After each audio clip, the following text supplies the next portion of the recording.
তো ওযু ভঙ্গের ও নামাজ ভঙ্গের কারণ জানি, তবে ঈমান ভঙ্গের কারণ জানি না। সুতরাং কিভাবে ঈমান ভঙ্গের কারণগুলো জানতে পারবো? ঈমান ভঙ্গের কারণগুলো নিয়ে আমাদের একটা বক্তব্য আছে, বেশ দীর্ঘ, 25-30 মিনিটের, ইউটিউবে ফেসবুকে পাওয়া যায়, সেটা বিস্তারিত শুনে নিতে পারেন। যেহেতু বোন প্রশ্ন করেছেন, তাকে আমরা এক নজরে ঈমান ভঙ্গের কারণগুলো জানাই দিচ্ছি। এটা খুব দরকারি কথা যে আমরা নামাজ ভঙ্গের কারণ জানি, ওযু ভঙ্গের কারণ জানি, রোজা ভঙ্গের কারণ জানি, কিন্তু ঈমান ভঙ্গের কারণ জানি না। ঈমান কি ভাঙে না ভাঙে না? ভাঙে। তো ভাঙলে এবার ঈমান ভঙ্গের কারণগুলো বলতে পারবেন এরকম মানুষ কয়জন আছেন? হাত তোলেন। একজনও উঠার নেই। ওযু ভঙ্গের কারণ জানেন যারা, তারা হাত তোলেন। সবাই জানেন, মাশাআল্লাহ। তাহলে ওযু ভঙ্গের কারণ জানেন, নামাজ ভঙ্গের কারণ জানেন। ওযু ভাঙলে, নামাজ ভাঙলে সেটা বড় বিষয় না ঈমান ভাঙলে সেটা বড় বিষয়? ঈমান ভাঙলে সেটা বড় বিষয় না।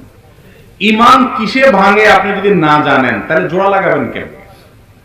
ভাঙলে আবার সেটা আবার নবায়ন করবেন, রিপেয়ার করবেন কিভাবে?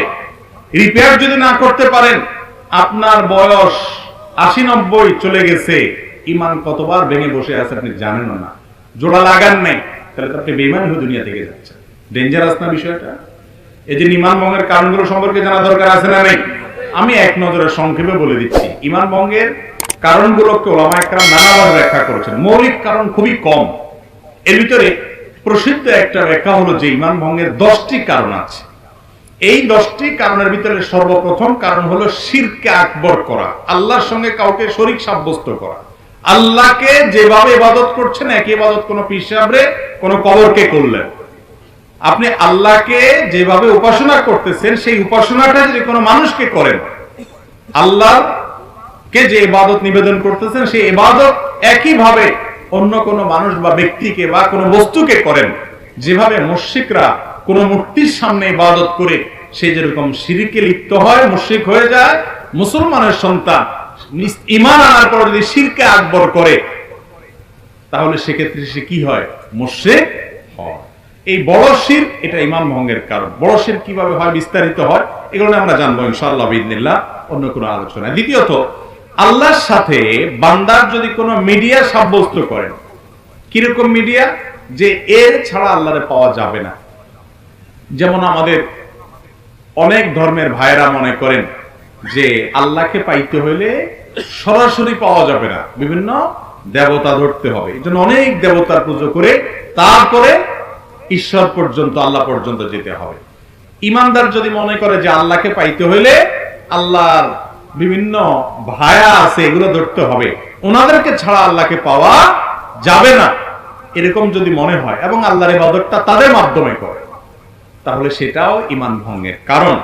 তৃতীয় ঈমান ভঙ্গের কারণ হলো যে যদি কেউ মনে করে যে ব্যক্তি অমুসলমান, কাফের, ভিন্ন ধর্মের অনুসারী, বেঈমান, ঈমান আনেন নাই, মনে করে যে না তারটাও ঠিক আছে, তাহলে এই লোক বেঈমান, এই লোক ঈমান থেকে খারিজ হয়ে যায়, এটা ঈমান ভঙ্গ হয়ে যাওয়ার মতো কারণ।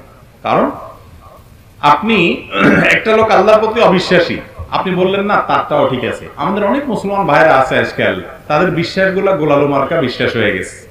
তাদের বিশ্বাসগুলো এখন আপনার শৈথিল্য প্রদর্শনকারীদের বিশ্বাস হয়ে গেছে। কিরকম? সেটা বলে যে সব ধর্মই ঠিক আছে। এরকম কিছু সুশীল আছে না, সুশীল, এই সুশীল টাইপের মুসলমান আছে কিছু, যে বেশি ভালো সাজে, বলে যে সব ধর্মই ঠিক আছে, সব ধর্মই তো ভালো কথা বলে। যেই ব্যক্তি আপনার মালিকের অস্তিত্বই স্বীকার করে না বা মালিকের একত্ববাদের স্বীকৃতিই দেয় না, সে কিভাবে ঠিক থাকে? তার অনেক ভালো কাজ থাকতে পারে, ভালো কাজকে আপনি ভালো বলেন, কিন্তু সে কখনো আল্লাহর কাছে গ্রহণযোগ্য ইমানদার হতে, সে ইমানদারই না, আল্লাহর কাছে গ্রহণযোগ্য বান্দা হতে পারে। এই জন্য যে বেঈমান তাকে বেঈমান মনে করতে হবে, যে ইমানদার তাকে ইমানদার মনে করতে হবে। তার সাথে আপনাকে মারামারি করতে কেউ বলে নেই, তারটা সে করুক, বাধাও দিতে বলে নেই, তারটা সে করুক, কিন্তু আপনার মনে রাখতে হবে এটা ইসলাম, এটা কুফর, এটা ঈমান, এটা বেঈমান, স্পষ্ট থাকতে হবে। আপনি যদি গোলালের মতো সব পাকে ফেলান, এটা ঈমান ভঙ্গের কারণ হতে পারে। 4 নম্বর হলো, যদি কেউ মনে করে নবী করিম সাল্লাল্লাহু আলাইহি ওয়াসাল্লামের আদর্শের বাইরে অন্য কোনো আদর্শ আরো উত্তম আছে, বেটার আছে, এটা ঈমান ভঙ্গের কারণ হতে পারে।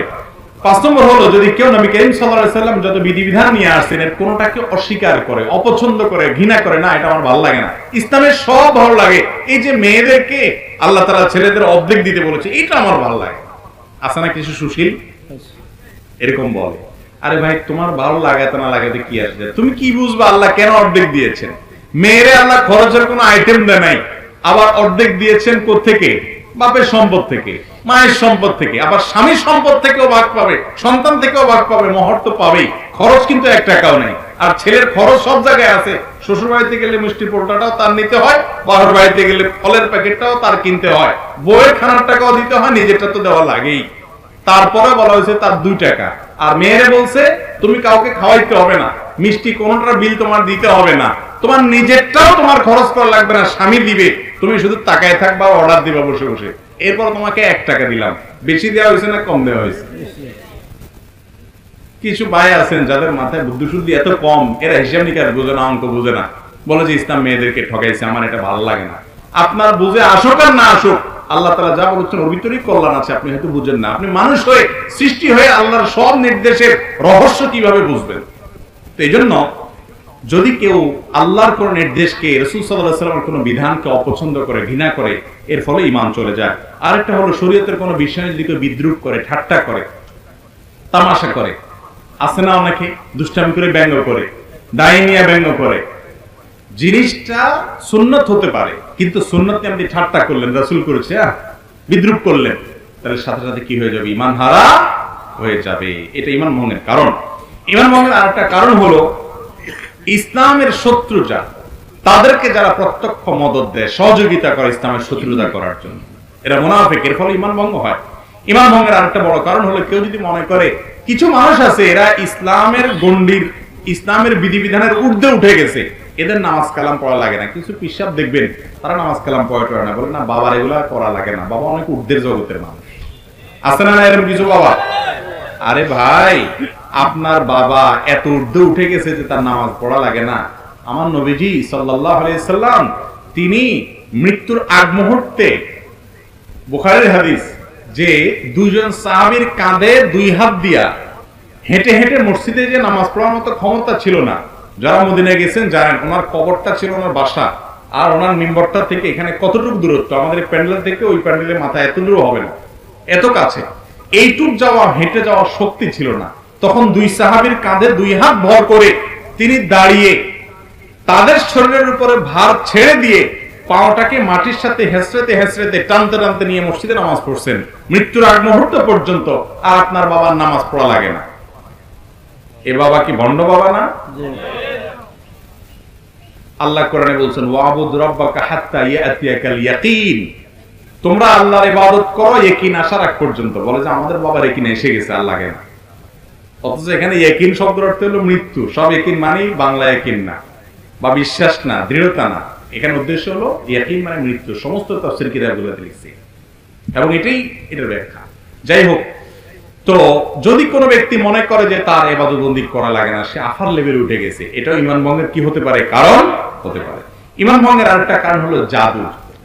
জাদুকে যদি কেউ হালাল মনে করে, জাদুতে লিপ্ত হয়, জাদু বলতে ব্ল্যাক ম্যাজিক যেটাকে বলা হয়, কুফরি কালামের মাধ্যমে মানুষের ক্ষতি করা হয়, আছে না অনেকগুলো, এটাও ঈমান ভঙ্গের কারণ। এবং ঈমান ভঙ্গের আরেকটা কারণ হলো দ্বীনের ব্যাপারে একেবারে আপনার বেখেয়াল, একেবারে বেখবর। কিরকম বেখবর? ধরেন আপনার কখনো সে নামাজ পড়ে না, কখনো দিনের কোনো বিষয় নেই, নাম তো আসতে শুধু মুসলমান, আর ইসলামের কোনো কিচ্ছুতে তার মধ্যে নেই, তাহলে এই ব্যক্তিকে মুসলমান বলার কারণ থাকতে পারে না, কারণ ইসলামের কোনো কিছুই তার মধ্যে দেখা যায় না। আল্লাহ তাআলা আমাদেরকে ঈমান ভঙ্গের কারণগুলো থেকে হেফাজত থাকার তৌফিক দান করুন।